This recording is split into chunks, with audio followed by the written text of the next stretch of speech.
Hi friends, எல்லோருக்கும் வணக்கம். Last வீடியோவில் பார்த்தீங்கன்னா டைரெக்ஷனல் ஆப்ஷன் செல்லிங் பற்றி பேசியிருந்தேன். 64,000 put option 20th March expiry. அந்த ட்ரேட் எடுத்திருந்தேன், அது லைவாகவே க்ளோஸ் பண்ணியிருந்தேன். அந்த ட்ரேடு லாஸ்ட் வீடியோவில் போய் பார்த்தீங்கன்னா தெரியும், அதில் எல்லாம் டீட்டெயில்ஸ் இருக்குது. அந்த லாஸ்ட் வீடியோவில் நான் என்ன சொல்லியிருந்தேன்னா, அதுக்கு அந்த ட்ரேடு எடுத்ததுக்கு எவ்வளோ கேபிட்டல் யூஸ் பண்ணேன், அதோடைய ரிஸ்க் என்ன, ரிவார்டு என்ன, அதுக்கப்புறம் பார்த்தீங்கன்னா எந்த இடத்துல எடுத்தேன், அதை பற்றிலாம் இப்போ இந்த வீடியோவில் பார்த்துடலாம். இப்போ இதில் பார்த்தீங்கன்னா என்னுடைய ட்ரேடிங் ஜேர்னலுங்க, இதில் நான் எல்லாமே கேப்சர் பண்ணியிருப்பேன். பார்த்தீங்கன்னா டைம் ஃப்ரேம் என்ன, ரிஸ்க் ரிவார்டு என்ன, ஸ்டாப் லாஸ் எவ்வளோ, எத்தனை dollar, entry price, exit price, எவ்வளோ பாயிண்ட் கேப்சர் பண்ணேன், லாட் சைஸ் என்ன, ப்ராஃபிட் அண்ட் லாஸ் அக்கௌண்ட் பார்த்தீங்கன்னா யூஎஸ்டி லெவலில், ஐஎன்ஆர் லெவலில், மார்ஜின் எவ்வளோ யூஸ் பண்ணேன், அதுவும் யூஎஸ்டி ஐஎன்ஆர், அப்புறம் ரிட்டர்ன் ஆன் இன்வெஸ்ட்மெண்ட். சரிங்களா? ஸோ ஆவரேஜ் பண்ணியிருந்தேனா இல்லையா அந்த ட்ரேடில். ஸோ இந்த எல்லாம் டீட்டெயில்ஸும் நான் கேப்சர் பண்ணியிருக்கேன். இப்போ பார்த்தீங்கன்னா செட்டப்பை பார்த்தீங்கன்னா ட்ரெண்ட் ஃபாலோயிங்க. ஏன்னு கேட்டிங்கன்னா இங்கே அதோடைய லாஜிக் எழுதியிருக்கும் பாருங்கள். இந்த ட்ரேடிங் ஏன் எடுத்தேன்னு பார்த்தீங்கன்னா, உங்களுக்கு டெய்லியில் அப் ட்ரெண்ட் இருந்துச்சு. அப்புறம் பார்த்தீங்கன்னா ஃபிபனாச்சி ரீட்ரேஸ்மெண்ட் 618 அந்த ரீட்ரேஸ்மெண்ட் நேரத்தில் நான் எடுத்தேன் ட்ரேடு.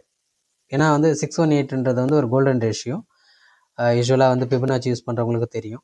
அதில் பார்த்தீங்கன்னா மோஸ்ட்லி பார்த்தீங்கன்னா உங்களுக்கு ரிவர்சல் கொடுக்கும். அப்படி இல்லைன்னா அங்கே போய்ட்டு ட்ரெண்ட் ரிவர்சலில் பார்த்துட்டு நம்ம ட்ரேட் எடுக்கலாம். பட் இது ஆப்ஷன் செல்லிங்கிறதுனால எனக்கு கொஞ்சம் கான்ஃபிடென்ட், என்னுடைய அனாலிசிஸில் கான்ஃபிடென்ட் இருந்ததுனால 618 நான் புட் ஆப்ஷனை செல் பண்ணியிருந்தேன். பட் ஆனால் மார்க்கெட் இன்னும் கொஞ்சம் கீழே போச்சு, நான் ஆவரேஜும் பண்ணியிருந்தேன். அதுக்கு தான் இங்கே பார்த்தீங்கன்னா ஆவரேஜ் காலத்தில் நான் எஸ்ன்னு போட்டிருக்கேன். ஏன்னா ஆவரேஜும் பண்ணியிருந்தேன் நான். அதனால் பார்த்தீங்கன்னா ப்ராஃபிட் பார்த்தீங்கன்னா கொஞ்சம் ஸ்டார்டிங்கில் பார்த்தீங்கன்னா 200 லாட் தான் வச்சுருந்தேன், நான் எடுத்திருந்தேன். அதுக்கப்புறம் பார்த்தீங்கன்னா 1 to 12 லாட்ஸ் திரும்ப நான் ஆட் பண்ணியிருந்தேன். ரொம்ப பெருசாக ஆட் பண்ணல, கம்மியாக தான் பண்ணியிருந்தேன். ஸோ இதுதான் லாஜிக்குங்க. ஸோ சேம் லாஜிக் தான் பார்த்தீங்கன்னா இதுக்கும் கொடுத்துருப்பேன். அந்த ஃபியூச்சரில் நான் பை பண்ணியிருந்தேன்னு சொல்லியிருந்தேன்ல, அதுக்கு பார்த்தீங்கன்னா நான் 28,702 ருபீஸ் தான் டாலர் ஐஎன்ஆர் யூஸ் பண்ணியிருந்தேன். அது டாலர் பார்த்தீங்கன்னா $337 $337.67. இப்போ இதில் கன்வர்ஷன் ரேட் பார்த்தீங்கன்னா 85. டெல்டா எக்ஸ்சேஞ்சில் 85 தான் எடுத்துகிறாங்க. ஸோ சேம் லாஜிக் தான் இதுக்கும். இப்போ இதில் நீங்கள் சார்ட்டில் பார்த்தா கூட தெரியும் உங்களுக்கு, அதில் கிளியராக இருக்கும். இங்கே பாருங்கள், இந்த சார்ட்டில் இந்த ரெட் லைன் இருக்குங்களா, அந்த ரெட் லைன் பார்த்தீங்கன்னா 618 ஃபிபனாச்சி லெவல்.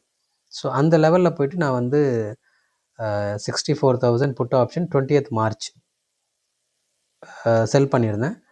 அதுக்கப்புறமும் கொஞ்சம் கீழே வந்துச்சு மார்க்கெட், நான் ஆவரேஜ் பண்ணியிருந்தேன், அதையும் உங்களுக்கு காமிச்சேன். இப்போது இதுதான் பார்த்தீங்கன்னா உங்களுக்கு காமிக்கணும்னு நினச்சேன். இப்போ ரிட்டர்ன் ஆன் இன்வெஸ்ட்மெண்ட் பார்த்தீங்கன்னா இதில் 30%. அதே மாதிரி பார்த்தீங்கன்னா இந்த ஃபியூச்சரில் நான் செல் பண்ணியிருந்தேன், ஃபியூச்சரில் பை பண்ணியிருந்தேன்ல, அதில் பார்த்தீங்கன்னா $48. ஸோ அது ஒரு 4,049 ருபீஸ் ப்ராஃபிட்டு. இதில் ஒரு 22,983. டோட்டலாக பார்த்தீங்கன்னா உங்களுக்கு 27,031 ருபீஸ் வந்திருக்கு. இதில் நீங்கள் கொஞ்சம் சார்ஜஸ்லாம் கொஞ்சம் லெஸ் பண்ணிங்கன்னா மேபி இன்னும் கொஞ்சம் கம்மியாகலாம் ப்ராஃபிட்டில், அவ்வளோதான். அப்போ பார்த்தீங்கன்னா ஒரு ஒர்க்கிங் ப்ரொஃபஷ்னல் ஒர்க் பண்ணிக்கிட்டு எப்படி நம்ம சைடு ஹசல் பண்ணலாம் அப்படின்றத என்னுடைய முயற்சியாக இருக்குது. பட் ஸ்டில் நான் பார்த்தேன்னா இன்னும் நிறைய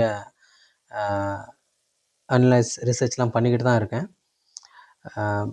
நம்ம 9 to 5 ஜாபில் பார்த்திங்கன்னா ரொம்ப பிஸியாக இருக்கிறோம். But at the same time பேருக்கு தான் 9 to 5ன்னு சொல்கிறோம். பட் ஆனால் பார்த்திங்கன்னா அது பார்த்திங்கன்னா மேபி 9 to 8, 10, சில நேரத்தில் 11 கூட ஆகலாம். ஏன்னா இன்க்ளூடிங் நம்ம ஆஃபீஸ்க்கு போகிறதுக்கு உண்டான டைம், வர்றதுக்கு உண்டான டைம், அங்கே ஸ்பெண்ட் பண்ணுற டைம், ஸோ எக்ஸ்ட்ரா ஹவர்ஸ், சில டாஸ்க் அதிகம் சீக்கிரமாக வரும், அதை முடிச்சு கொடுக்கணும். ஸோ இந்த மாதிரி எல்லாமே இருக்கிறத தவிர, பட் சைடு ஹசலுக்குன்னு நீங்கள் பார்த்தீங்கன்னா swing trading is the best. இப்போது இந்த ஆப்ஷன் டைரக்ஷன் செல்லிங் கூட பார்த்தீங்கன்னா it's a kind of a swing trading தான். ஏன்னா எனக்கு தெரியும் இந்த லெவலுக்கு மேலே தான் மார்க்கெட் மேலே தான் இருக்கும் பிட்காயின் அப்படின்னு. ஸோ இந்த வருஷத்தில் அது பார்த்திங்கன்னா இது கம்ப்ளீட்டாக டிஸ்க்ளைமருங்க. நான் இதை சொல்கிறத பார்த்தீங்கன்னா இது எல்லாமே பார்த்தீங்கன்னா ஒரு எஜுகேஷன் பர்பஸ்க்கு தான் சொல்கிறேன். No financial advice. இதை நீங்கள் உங்களுடைய அட்வைசர்கிட்ட கேட்டுட்டு, ஃபினான்ஷியல் அட்வைசரை நல்லா கன்சல்ட் பண்ணிட்டு முறையாக கற்றுக்கிட்டு டெக்னிக்கல் அனாலிசிஸ் முதல்ல படிங்க, நிறைய டைம் ஸ்பெண்ட் பண்ணுங்கள். இப்போ எனக்கே பார்த்தீங்கன்னா நான் ஒரு 5-6 இயர்ஸாக இருக்கேன் இந்த மார்க்கெட்டில். இந்தியன் மார்க்கெட்லேயும் இருந்தேன். இந்தியன் மார்க்கெட்டில் மோஸ்ட்லி மியூச்சுவல் ஃபண்ட் ப்ளஸ் சில ட்ரேடும் பண்ணியிருக்கிறேன். பட் இந்தியன் மார்க்கெட்டில் இருக்கிற பொட்டென்ஷியலை விட கிரிப்டோ கரன்சி பிட்காயினில் தான் இருக்குது. பட் ஆனால் அவேர்னஸ் வந்து ரொம்ப இந்தியாவில் கம்மியாக தான் இருக்குது. பட் நிறைய ரெகுலேஷன் இருக்குது. பட் இதை பார்த்தீங்கன்னா FIU ரிஜிஸ்டர்டு எப்படி லீகல் வேலை பண்ணுறதுன்றதை பற்றி தான் நான் வந்து பேசிக்கிட்டு இருக்கேன். ஏன்னா இது வந்து பார்த்திங்கன்னா கவர்மெண்ட்டுக்கு நம்ம டேக்ஸ் கொடுக்குறோம். ஃபியூச்சர் அண்ட் ஆப்ஷன்ஸ் பார்த்திங்கன்னா உங்களுக்கு வந்து ஒரு பிஸ்னஸ் இன்கம் மாதிரி வரும். நீங்கள் வந்து வேலை பார்த்துக்கிட்டே சைடு ஹசல் மாதிரி க்ரியேட் பண்ணலாம். இதை வந்து நீங்கள் வந்து பண்ணணுன்னா முறையாக வந்து யூ நீட் டைம். அது இல்லாமல் பார்த்தீங்கன்னா நிறைய முதல்ல கற்றுக்கணும், நிறைய படிக்கணும், நிறைய விஷயங்கள் வந்து நீங்கள் வந்து டெக்னிக்கல் அனாலிசிஸ்னால் என்னென்னு முறையாக கற்றுக்கிட்டு அதுக்கப்புறம் நீங்கள் ட்ரேட் பண்ணுங்கள். பிகினருக்கு கிரிப்டோ கரன்சி வந்து ரொம்ப கொஞ்சம் கஷ்டமாக தான் இருக்கும். அட் தி சேம் டைம் கொஞ்சம் நீங்கள் எக்ஸ்பீரியன்ஸ் இருக்குது உங்களுக்கு, நீங்கள் வந்து ஒரு 2-3 இயர்ஸாக இருக்கிறீங்க அப்படின்னா வந்து நீங்கள் வந்து இதில் வந்து கான்சன்ட்ரேட் பண்ணலாம். பட் இப்போதைக்கு கம்ப்ளீட் பிகினராக இருக்கீங்கன்னா இதில் வராதிங்க. கொஞ்சம் எக்ஸ்பீரியன்ஸ் வந்ததுக்கப்புறம் நிறைய முறையாக நல்லா கற்றுக்கினதுக்கப்புறம் நீங்கள் வந்து வாங்க, சரிங்களா? ஏன்னா வந்து பார்த்திங்கன்னா ஸ்விங் ட்ரேடிங் வந்து பார்த்திங்கன்னா most suitable for working professionals. மற்றபடி டே ட்ரேடிங் அதெல்லாம் பண்ணுறாங்க, அது வந்து இன்ட்ராடே, அதை நம்ம நெக்ஸ்ட் லெவலில் வேறு எப்பயாவது பேசலாம். பட் இப்போதைக்கு பார்த்திங்கன்னா ஸ்விங் ட்ரேடிங் வந்து பார்த்திங்கன்னா நம்ம வந்து ஒரு சாட்டர்டே சண்டேஸில் கொஞ்சம் டைம் எடுத்து உங்களுக்கு ஆர்வம் இருந்துச்சுன்னா, இன்ட்ரெஸ்ட் இருந்துச்சுன்னா, உங்களுடைய எஃபர்ட்ஸ் போட்டு நிறைய யூடியூப் வந்து ரொம்ப இன்றைக்கி டேட்டில் வந்து நாலேஜ் வந்து பார்த்திங்கன்னா நிறைய இருக்குங்க. நீங்கள் வந்து எதை தேடி எப்படி படிக்கணுன்றதை பற்றி நம்மக்கிட்ட தான் இருக்குது. ஸோ நம்ம என்ன படிக்கணும், எப்படி பண்ணணும், எதில் வந்து நம்ம கான்சன்ட்ரேட் பண்ணணும், எங்கெங்கெல்லாம் நாலேஜ் கிடைக்குது, ஸோ அதெல்லாம் நீங்கள் வந்து கொஞ்சம் எக்ஸ்ப்ளோர் பண்ணுங்கள். எனக்கு பார்த்திங்கன்னா கிட்டத்தட்ட ஆல்மோஸ்ட் ஒரு 1.5 வருஷமாக அந்த பிட்காயினை பற்றி படித்து சின்ன சின்னதாக ட்ரேட் பண்ணி இன்வெஸ்ட் பண்ணி அதெல்லாம் பண்ணியிருக்கேன். பட் என்னுடைய போர்ட்ஃபோலியோலாம் நான் ரிவீல் பண்ணியிருக்கேன். என்னுடைய பழைய வீடியோவில் பார்த்தீங்கன்னா உங்களுக்கு வந்து போர்ட்ஃபோலியோ ரிவீல் பண்ணதில் வந்து பார்த்திங்கன்னா நான் BTC, எத்தீரியம், சோலானா இதெல்லாம் வாங்கியிருக்கிறேன்.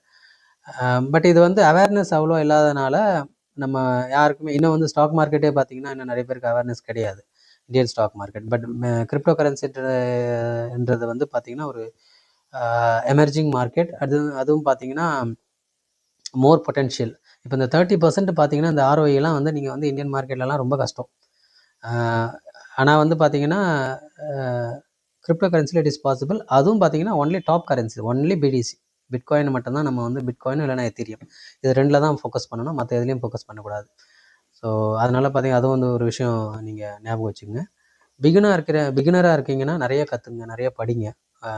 இப்போ ஒர்க்கிங் ப்ரொஃபஷனல்னால் நீங்களும் பார்த்தீங்கன்னா ஒரு டைம் எடுத்து வீக்லியில் கொஞ்சம் எஃபர்ட்ஸ் போட்டால் கண்டிப்பாக நீங்கள் பண்ணலாம். இப்போ என்னால் முடியுது, ஏன்னா நானும் ஒர்க்கிங் ப்ரொஃபஷனல் தான்.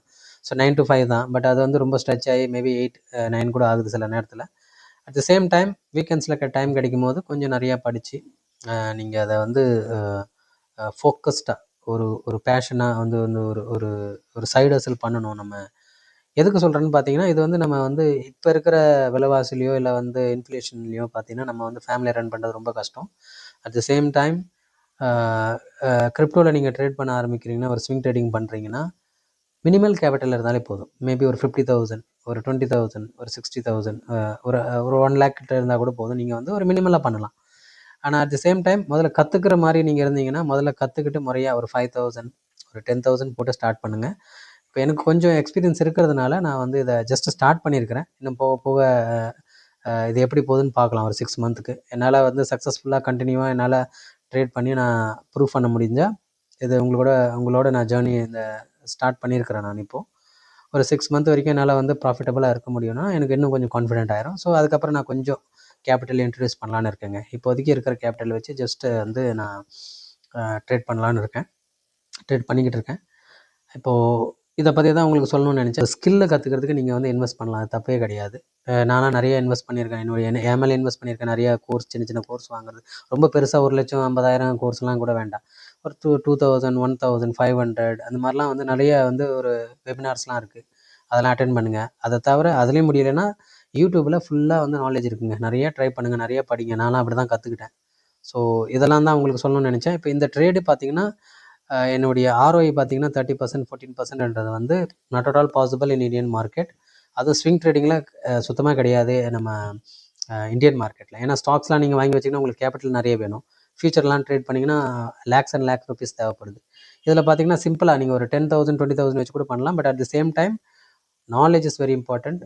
டெக்னிக்கல் அனாலிசிஸ் முறையாக கற்றுக்கிட்டு ரிஸ்க் ரிவார்ட் மணி மேனேஜ்மெண்ட் இதெல்லாம் வந்து நீங்கள் முறையாக கற்றுக்கினதுக்கப்புறம் தான் டைம் கொடுங்க. டைம் கொடுத்ததுக்கப்புறம் தான் நீங்கள் பண்ண முடியும். இப்போ பார்த்தீங்கன்னா இதில் ரிஸ்க் பார்த்தீங்கன்னா எனக்கு $150 பார்த்தீங்கன்னா நீங்கள் 12,750 இவ்வளோ தான்.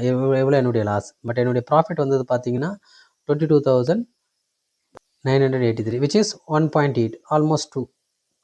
Okay, it's fine. 1.5 1.2க்கு மேலே 1.2 இருந்தாலே உங்களுக்கு வந்து இப்போ நீங்கள் ஒரு 10 ட்ரேட் எடுக்கிறீங்கன்னா கூட இதே ரிஸ்க் ரிவார்டு மேனேஜ் பண்ணிங்கன்னா கண்டிப்பாக நீங்கள் ப்ராஃபிட்டில் தான் இருப்பீங்க. அதேமாதிரி பார்த்தீங்கன்னா அந்த ஃபியூச்சரில் வாங்கினது பார்த்தீங்கன்னா 1.9 ஆல்மோஸ்ட் 2. ஸோ ரிஸ்க் ரிவார்டு வந்து கண்டிப்பாக 1:2 இருக்கணுங்க. அட்லீஸ்ட் மினிமம் 1.5 இருக்கணும். அட் தி சேம் டைம் பார்த்தீங்கன்னா என்ட்ரி ப்ரைஸ், எக்ஸிட் ப்ரைஸ் இதெல்லாம் வந்து டெக்னிக்கல் அனாலிசிஸில் சிக்னல் கொடுத்ததுக்கப்புறம் தான் நீங்கள் என்ட்ரி ஆகணும். முன்னாடியே போய் என்ட்ரி ஆகக்கூடாது. ஸோ என்னுடைய நாலேஜ், என்னுடைய எக்ஸ்பீரியன்ஸ் இருக்கிறதுனால ஓரளவுக்கு நான் கற்றுக்கிட்டு நான் இதை பண்ணுறதுனால எனக்கு இந்த 2 ட்ரேடும் ப்ராஃபிட் ஆயிடுச்சு. பட் இதுக்கப்புறம் வர ட்ரேடெல்லாம் ப்ராஃபிட் ஆகுமானா சொல்ல முடியாது. அது வர வாரங்களில் தான் பார்க்கணும். பட் என்னுடைய நெக்ஸ்ட் ட்ரேட் என்னென்னு நான் உங்களுக்கு ஷேர் பண்ணுறேன். இப்போதைக்கு இதோடைய லாஜிக்கு நான் எவ்வளோ கேபிட்டல் இன்ட்ரடியூஸ் பண்ணியிருந்தேன், ரிட்டர்ன் ஆன் இன்வெஸ்ட்மெண்ட் என்ன, இதை பற்றி தான் உங்களுக்கு காமிக்கணும்னு நினச்சேன். ஸோ இப்போ பார்த்தீங்கன்னா இந்த மாதம் மட்டுமே எனக்கு பார்த்தீங்கன்னா இப்போதைக்கு இந்த 2 ட்ரேட்லேயுமே பார்த்தீங்கன்னா 27,031 வந்திருக்கு. Which is a very good amount actually. நம்ம மந்த்லி சேலரிடு பர்சனுக்கு வந்து பார்த்தீங்கன்னா ஒரு சைடு ஹசல் மாதிரி கிடைக்கிதுன்னா it's very useful for us. இதுதான் ஃப்ரெண்ட்ஸ் உங்களுக்கு சொல்லணும்னு நினச்சேன். பட் டிஸ்க்ளைமர், பிகினராக இருந்தீங்கன்னா கண்டிப்பாக கிரிப்டோவில் வந்துடாதீங்க. பட் நிறைய சொல்லுவாங்க இது ஸ்கேமு, பிட்காயின், கிரிப்டோ கரன்சி இதெல்லாம் அப்படின்னு. அது வந்து அது இண்டிவிஜுவல் வியூ. அதில் நான் எந்த ஒரு கமெண்ட்டும் பண்ணுறதுக்கு விரும்பலை. But at the same time என்னை பொறுத்த வரைக்கும் நான் வந்து இந்த 1.5 வருஷமாக பிட்காயினை பற்றியோ இல்லை கிரிப்டோவை பற்றியோ ரிசர்ச் பண்ணி படித்து நிறைய ரிசர்ச் பண்ணதில் அவங்க ஸ்கேமு இல்லை எதாக இருக்கட்டும். பட் இப்போதைக்கு பார்த்தீங்கன்னா FIU ரெஜிஸ்டர்டு இந்தியாவில் வந்து நம்மக்கிட்ட TDS வாங்குறாங்க. இந்த ட்ரேடில் டேக்ஸ் நம்ம பே பண்ணுறோம். ஸோ இப்படிலாம் இருக்கும்போது முறையாக வந்து இது வந்து லீகலாக இந்தியாவில் ட்ரேட் பண்ணலாங்க இப்போதைக்கு. ஏன்னா நீங்கள் யூடியூப்பில் சர்ச் பண்ணி பாருங்கள். ஃபியூச்சர் அண்ட் ஆப்ஷன்ஸில் பண்ணிங்கன்னா உங்களுக்கு வந்து பிஸ்னஸ் இன்கம் தான். அதில் வந்து 30% டேக்ஸ் கொடுக்கணும்னு அவசியம் கிடையாது. பட் இந்த நுணுக்கங்கள்லாம் நீங்கள் கற்றுக்கிட்டு இதை பற்றி நல்லா அலசி ஆராய்ஞ்சு உங்களுக்கு கன்விக்ஷன் இருந்தால் மட்டும் இதில் வாங்க, இல்லைனா வராதிங்க. இல்லைனா சிம்பிளாக மியூச்சுவல் ஃபண்டை இன்வெஸ்ட் பண்ணுங்கள். Mutual fund is very best instrument to create wealth. சரிங்களா? அது என்னுடைய மியூச்சுவல் ஃபண்ட் போர்ட்ஃபோலியோலாம் வந்து நான் உங்களுக்கு மேபி நெக்ஸ்ட் வீடியோவில் நான் உங்களுக்கு ஷேர் பண்ணுறேன். நெக்ஸ்ட் வீடியோ இல்லைனா வந்து வரும் வாரங்களில், இல்லை நான் எப்போயாவது டைம் கிடைக்கும்போது நான் பண்ணுறேன் இப்போதைக்கு. பட் அது ஸ்டில் நான் மியூச்சுவல் ஃபண்டில் தான் முதல்ல ஸ்டார்ட் பண்ணேன். ஸோ இப்போ அது போய்கிட்டு இருக்க ஒரு வகையில். பட் அது தவிர இன்னும் நெக்ஸ்ட்டு எப்படி வந்து நம்ம சைடு ஹசல் பண்ணலாம் அப்படின்றத வந்து நிறைய எக்ஸ்ப்ளோர் பண்ணும்போது this is the best option என்னை பொறுத்த வரைக்கும்.